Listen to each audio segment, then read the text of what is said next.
Hey guys, welcome back. Today we're going to learn. Now we're learning today. I got a lot of stuff in the pipeline, but today we're going to take a little break here. It's important to note that there's no one on this earth that knows everything about Pokemon. It is basically impossible. You got the games, you got the cards, you got Japanese cards, you got all kinds of crazy releases. You got some stuff that is documented, some stuff that isn't documented. But thank you. Shout out to the people that are just straight up documenting this stuff. And Rainbow is one of those people. So we have a thread by Rainbow on E4 here today that we're going to be taking a look at. We have the Pokemon Kids Card Identification Guide, Generation 1. Now, guides like this, forums, might be a little bit outdated in this day and age, but it is important if somebody's getting into collecting this stuff, if somebody's looking for something cool to collect that isn't really the usual, they got a nice little guide here thanks to Rainbow. And again, just one of the individuals that takes their own time and effort to assemble something like this, so I do want to highlight that. Leave a little thank you, Rainbow. If you want to see the thread itself, it's on E4. If you'd like to say hi to Rainbow on E4 or on here in the comment section, make sure to do so. Maybe a little thank you, maybe a little heart, little XOX. But let's get into it. We got introduction. The emerging popularity of Pokemon in 1996 led to an abundance of Pokemon-themed products hitting the market in Japan. Among these, the Pokemon Kids series produced by Bandai stands out. It debuted October 1996 and has continued ever since, with only a brief pause around 2016. This brand, designed as a Pokemon-themed combination product featuring both toys and food. Shokugan, my apologies if I pronounced anything wrong during this reading, but do let me know, blast me in the comments if I did. Became a favorite among all types of collectors. This guide aims to help readers identify which releases specific cards belong to, and will also educate them about related nuances and historical aspects. Nice. We got the boxed product. Very cool. It's a Game Boy. Not an actual Game Boy. It is just the packaging. So interesting little take here. We got cards inside, but also it is kind of themed around the games. The games were humongous before the cards were ever released, at least in North America. I'm not sure how that was staggered in Japan, but man, the games alone. They're still so good. Even if there's flaws within them, they play so damn well. It just works. We got the contents. We got a figure. We got Ramune candy and the card. So here we go. The first generation boxes contained one figure, one card, and candy. So a lot of the times, I think the candy is relative to where it can be put in a store. If there's candy in it, it can go into like a food section where it can be sold in more areas. Whether or not that was their intention with this is a different story. Maybe it's just a box that's got some cool things in it. The blind box era. The blind box era includes the first 3 waves of Pokemon Kids series releases. Pokemon Kids 2, and Pokemon Kids 3. This period is characterized by its distinctive blind packaging, random figure inclusion, expanding figure sets, unique card family photo, backgrounds, and copyright transition. So very cool here. We got some examples of the cards themselves. We're going to go into more detail on those in the future. But if you see these popping up for sale, if you see them, they've been graded. We're going to touch on that a little bit. If you see these kicking around, maybe you're buying some Japanese lots on the old Buyee. Again, quick shout out to the channel sponsors. You got your Trolling Toads, your Card Markets, Dragon Shield, BCW, but what you want to do note is that if you're shopping for stuff in Japan, you're probably going to want to use Buyee, and if you sign up with the one of the links here, you can either save 10% off your first purchase or 2,000 yen off your first purchase. Just make sure you claim whichever one is most beneficial. You can go shop on there without making an account beforehand, figure it out, do the math, but if you'd like to, you can just give it a little search here. We got the Pokemon Kids stuff.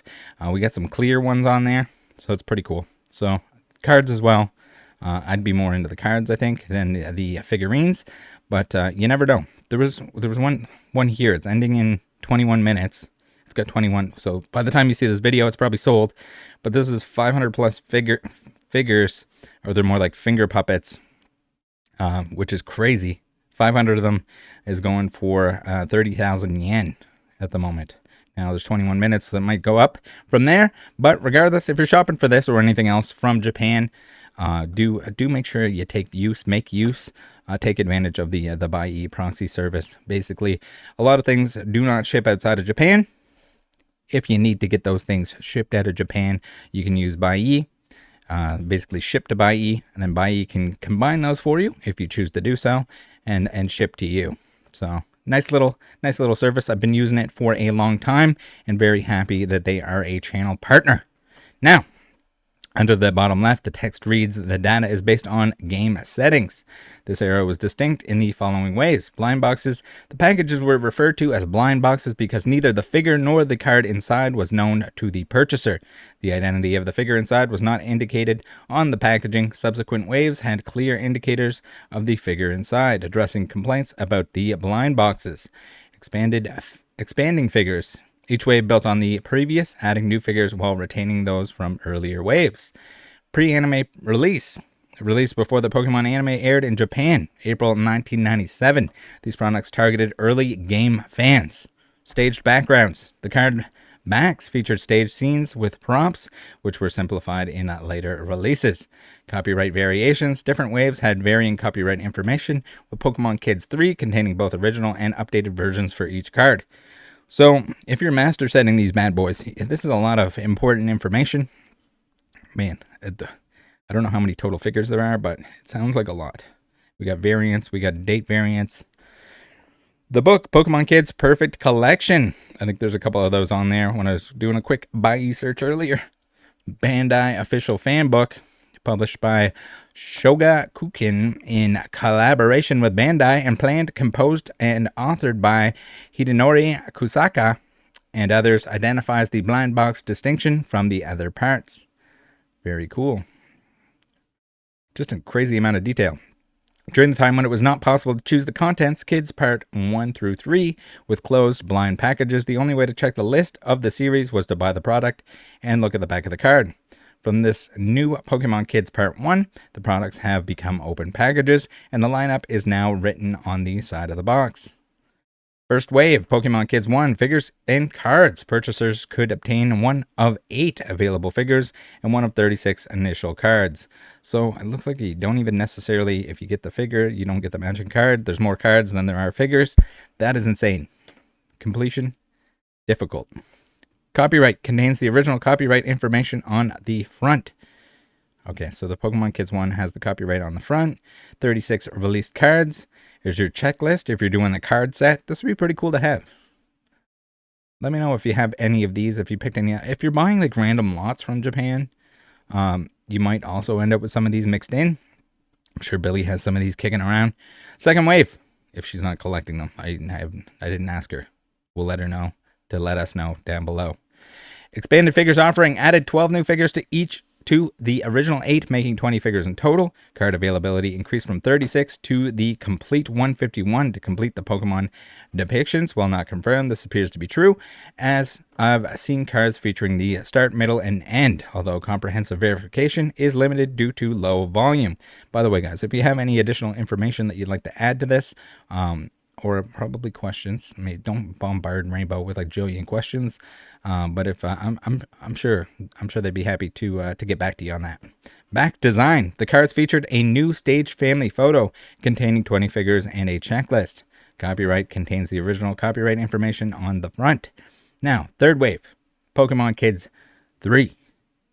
Expanded figures offering included 35 figures, 8 from the first wave, 12 from the second, and 15 new ones. Copyright featured 2 copyright versions, original and updated, indicating different print runs.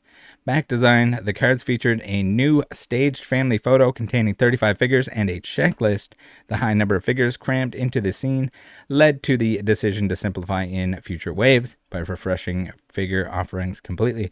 I wonder if like box opening of part 3, updated copyright version is available for viewing on YouTube. I wonder if it's like a complete set or anything like that. If you buy a case of it, I don't know if cases still exist. I've never seen anyone open it, but looks like we got some resources if you want to check them out. And here they are, the puppet boys. We used to have it reminds me of like the erasers that you would like stick on your pencil. They had the little hole on the bottom. but more finger puppet, I guess, than anything. So we got 96, October, December, and February of 97 for the different releases here. They do look pretty good. I mean, they look classic. We'll give them that. Final figures. The Dragonite is a little off. He's looking a little flesh toned, which is it's weird. I don't know if it's weird. It's just weird. Copyright 2 variations. So here's the differences on the top. So if you have the original or the updated with the 95 versus the non-95 version. Very cool to see that. So you can tell if you have one, the other, or if you're looking for both. Transition from blind boxes. The shift from blind boxes occurred due to consumer feedback. Yeah, if you're trying to collect them all, you probably don't want 65 Psyducks. The following translated excerpt from Michan details the change. By the way, you cannot tell what is inside this product, so children often opened it with their fingers to see what is inside, and complaints poured in. From the next series onward, they started to write what was inside, but then only popular characters would sell. Yeah, so it's kind of a screwed if you do, screwed if you don't. I totally understand that people are going to try and check like what's inside the box. They might open them up a little bit. The packaging might get damaged. People are going to be upset that like people were checking them beforehand. It's like any blind box or thing like that. You'd have to have it back somewhere where the public can't access it, so they're not checking the contents, or sealed in a way that they can't. Why did releases expand on each other to begin with? This likely served a few purposes. It allowed new additional figures to become available to those who had already purchased the initial wave, while remaining accessible to newcomers, as the first part was likely short-produced/printed, as new releases superseded each other after only a couple of months. So that's the thing too, like popularity of Pokemon might have picked up. You see this with a lot of stuff where they kind of have an initial release. It's not even close to where it needs to be because people still want that stuff. So it is nice that there's additional waves or prints that make them available to anyone that kind of missed out. It was also likely an attempt to gain additional sales by watering down the odds of getting the figures and cards desired, leading to more purchases occurring by fans in order to catch them all. That's true too. If they want one of each, they're still going to buy one of each. You might stop buying and try to buy them like individually if you're missing just, some of them, or you start getting duplicates. Probably the same kind of concept with the trading cards. It also provided time to expand the tooling and design required for manufacturing the rest of the line of figures and cards to include more characters into the following releases.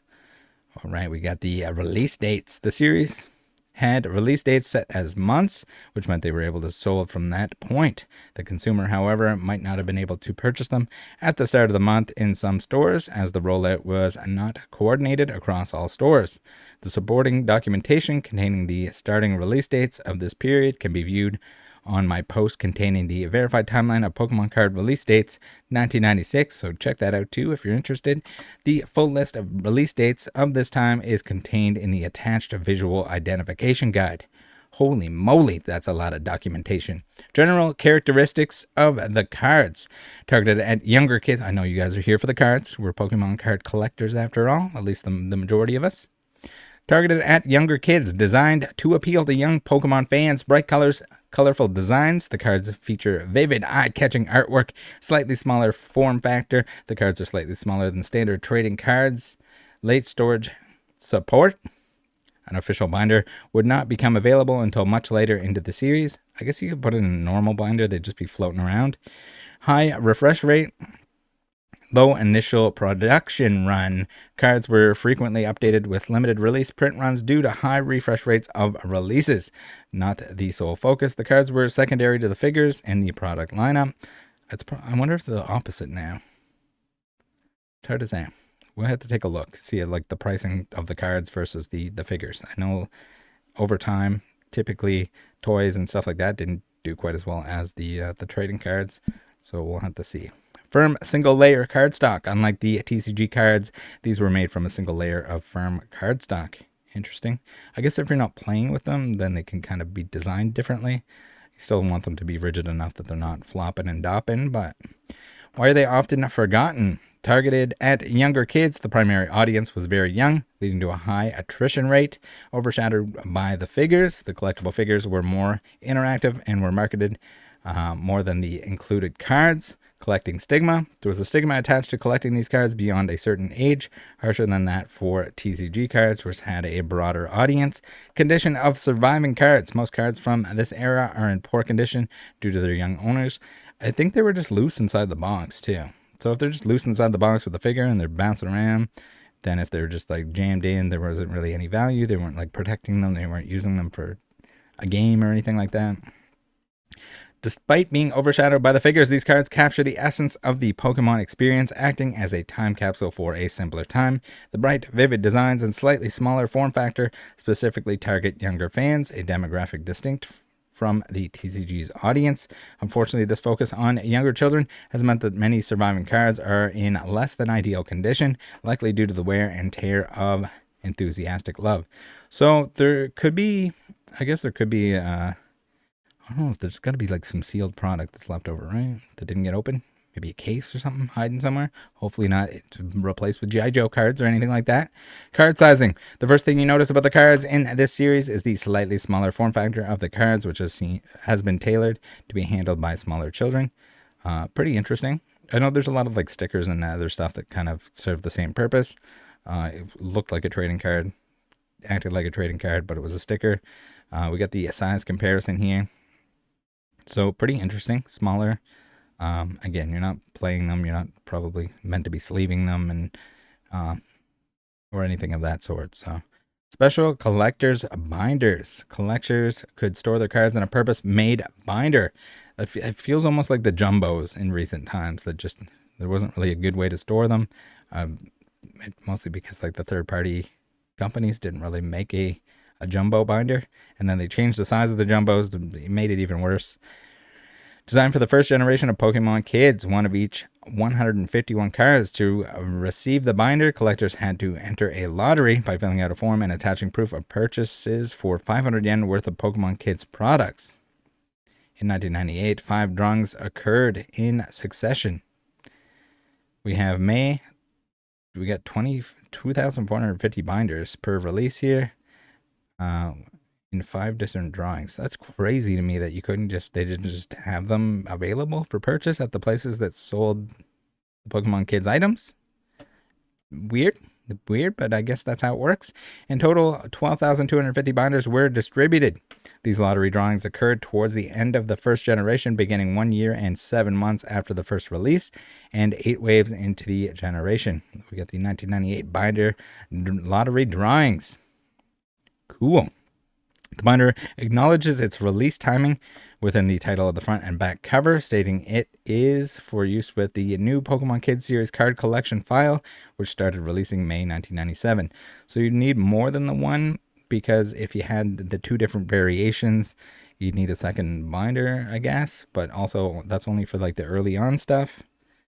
All right. You need a variant binder, a secondary variant binder.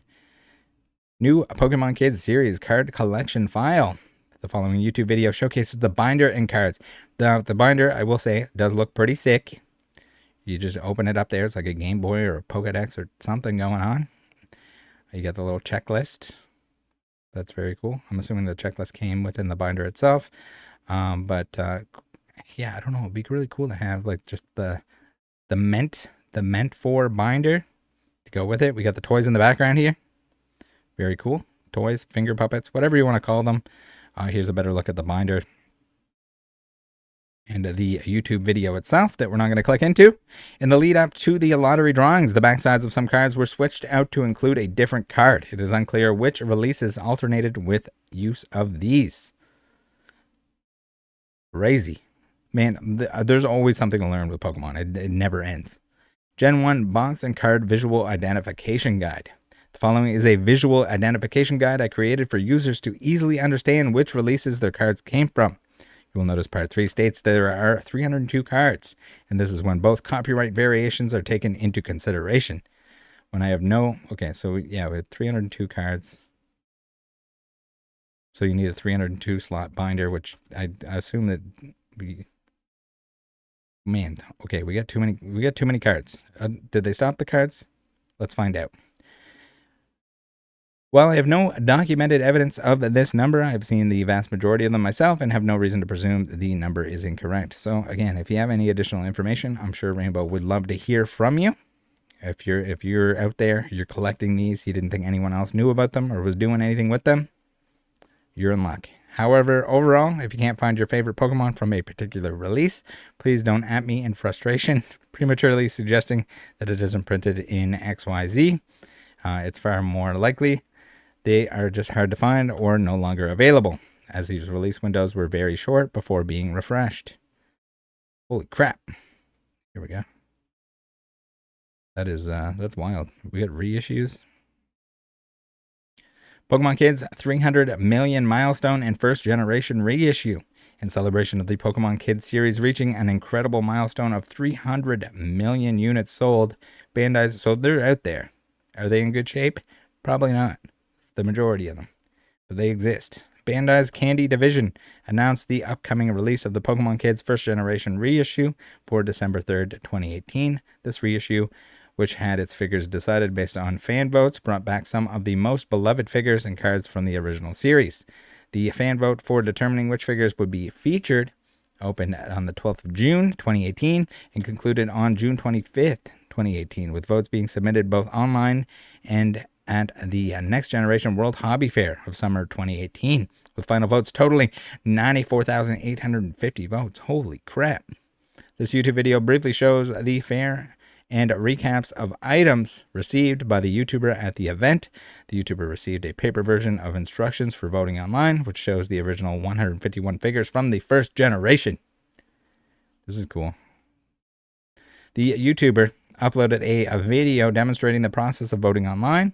They were fielding votes for their choice of Victory Bell. Very, very cool.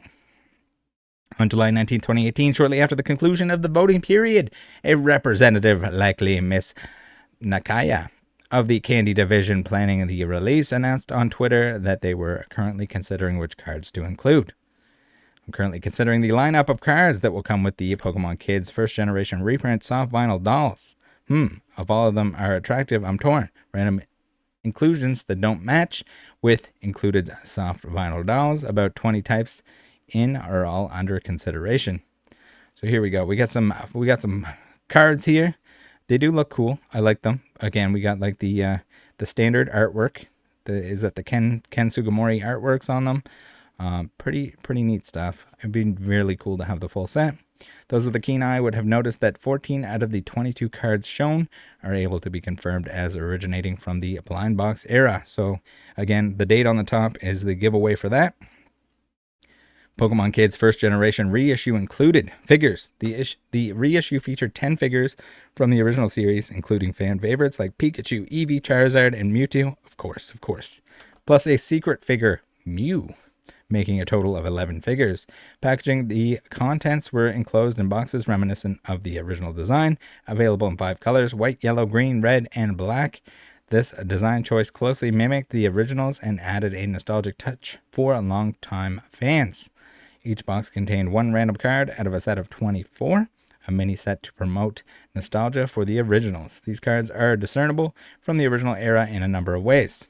The front sides contain a different set of copyright information, and the colors have been printed slightly different to those prior. So be on the lookout for that. You might think, oh man, this is like the most vintage of vintage, and when it's a 2018 Charizard that you're actually getting. We got Magnemite, we got a Metapod, Jigglypuff, and a Charizard here. Pretty good. You get a Charizard, but you get a Dragonite coin. The backsides imitate the original first part in design, containing a different family photo and checklist and stating their production occurred in China.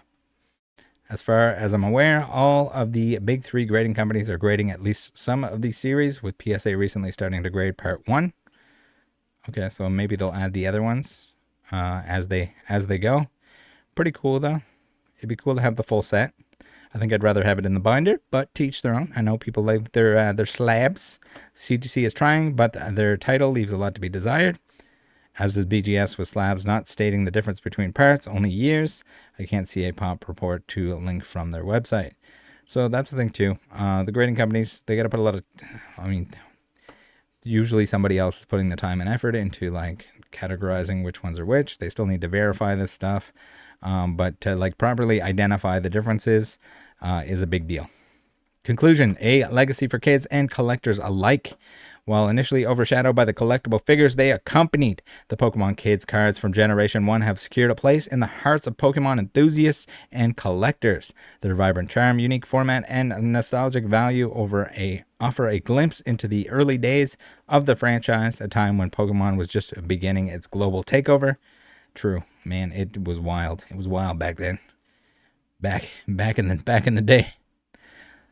Though many cards from this era may bear the marks of time and enthusiastic play, their significance remains. The Pokemon Kids series, with its blind boxes, evolving figure roster, and charming cards, provided a unique entry point for young fans, fostering a love for Pokemon that continues to this day. Whether you're a seasoned collector seeking to complete your set, man, completing this set, it looks, I only did a couple quick searches here, but it looks like it'd be quite difficult to complete the entire thing here, or especially if you're looking for stuff in decent condition. Or a newcomer captivated by the series' history, the Pokemon Kids cards and figures offer a captivating glimpse into the past and shows how products like these seed the enduring power of Pokemon. Bonus material, we got the Pokemon Kids Perfect Collection. Bandai official fan book contains a color copy of the original family photo. Dude, that is really cool. So,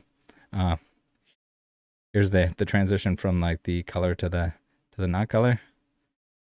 I think it does. Yeah, cool. The full color version of the. That's pretty neat. It also shows some interesting tidbits. We got the Bandai building, very futuristic. Here's a photo of Bandai's corporate headquarters in Taito, Tokyo, back in 2006. The book itself contains a booklet. Meowth is saying this is where Bandai is. There's Bandai. Oh, pretty cute. The book itself contains a booklet showing the creation process of the figures at that time, along with general production. That's pretty cool. We got the molds. All the like, maybe it goes inside. Maybe there's like two components. Oh, we're dumping into the molds. This brings me back to, it's like creepy crawlers and stuff like that. There we go. That's really cool. All right, so we get to see how it's made. Pokemon finger puppets. Very, very cool. Meowth playing a guitar. And that's it. That's all. We got other resources there. Again, thank you to Rainbow and anyone else that puts in the time and effort to put stuff like this together, because not only does it make it easier or more accessible for us to learn something about it, but also for anyone that is collecting, that is looking into this stuff or comes across it, can have a way to look this stuff up and understand a little bit more of what it is, where it came from, and maybe understand the differences if that becomes an issue, like the new release and the old release and the dates, the different date variations and stuff like that. The information being available it's cool to see. It's cool to see that someone has a passion for this stuff, will go back, catalog, and assemble something in as much detail as we see here. So, cool little thing, cool little swap up from the Pokemon scammers. Nice to every now and then enjoy and learn something new. All right, take care. Join the Discord. See you next time.